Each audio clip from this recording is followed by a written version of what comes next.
Hey guys, it's Misty with My Paper Cuts, and today I'm coming on to do a quick share of a batch of cards that I made to thank our military service members.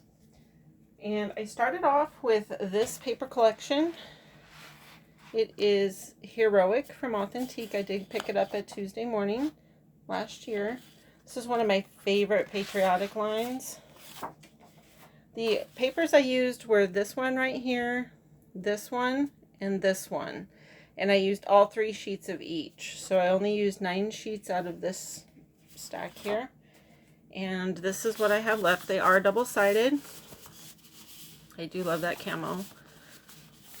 There's some cut-aparts. Just some really cute cut-aparts. And then these are my favorite part. This is always my favorite part of any Authentique line, is these cut-aparts with these different, especially these women, but just the different vintage symbols and ads, and I don't know, I just love it. And then, like I said, they are double-sided. The back side is pretty much just some basics, more solid prints, such like that. This one's kind of pretty. I think I'm going to make a banner with what I have left. I could use a new 4th of July banner, so, and Memorial Day. So that's the paper that I used.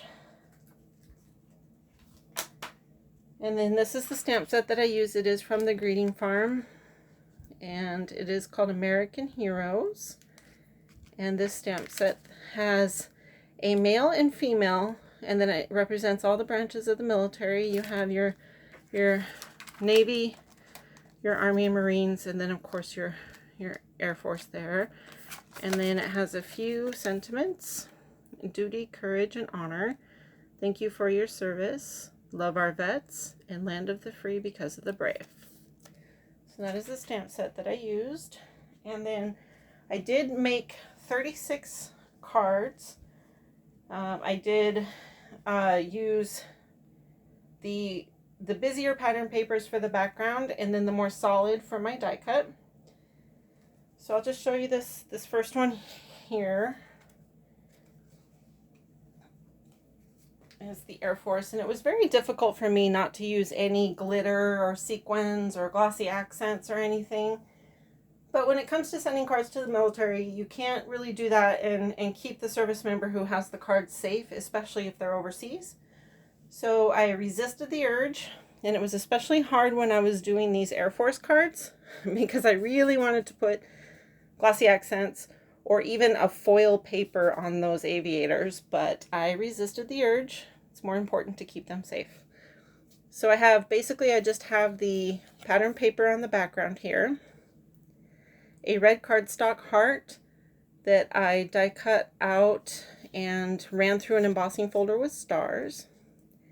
And this is a die that I have that's from Spellbinders. I can't show it to you guys because I've actually loaned it to a friend for the 4th of July. So, and then this is the other pattern paper that I used through all the cards. This piece right here stays the same, just the background papers change. And then that's layered up on foam to give it nice sturdy dimension. I prefer to use foam, especially with cards, because then when it gets mailed, nothing sags, nothing can get bent or smashed. It stays nice and solid. The sentiment there is heat embossed in white.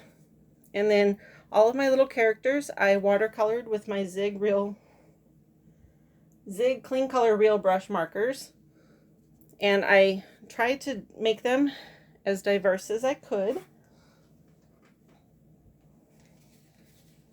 So I started out here with, let's see, those are the girls from the Air Force. So here's a sampling of the different girls that I colored.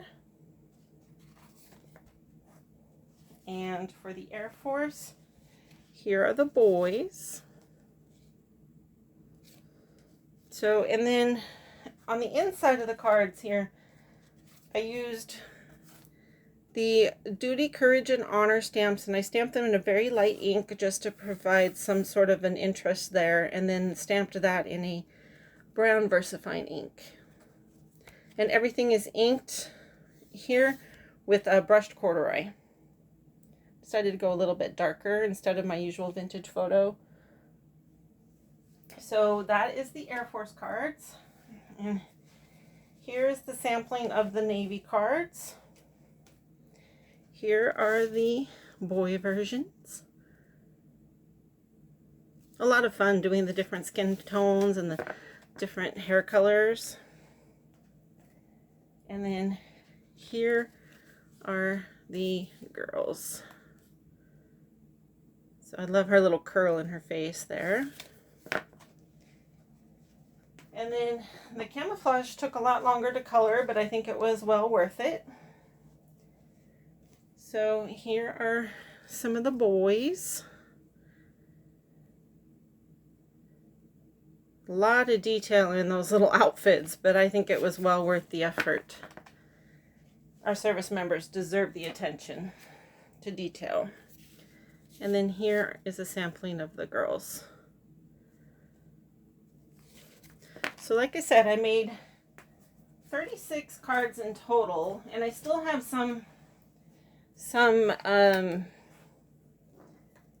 of the little figures that I cut out left over, but I do have 2 ginormous stacks of cards to donate, which is such a great feeling, you guys. So there's my share for today. And I might be back on. I have some Happy Mail to share, and then I need to get to work on something. So thanks for stopping by, you guys. See you later.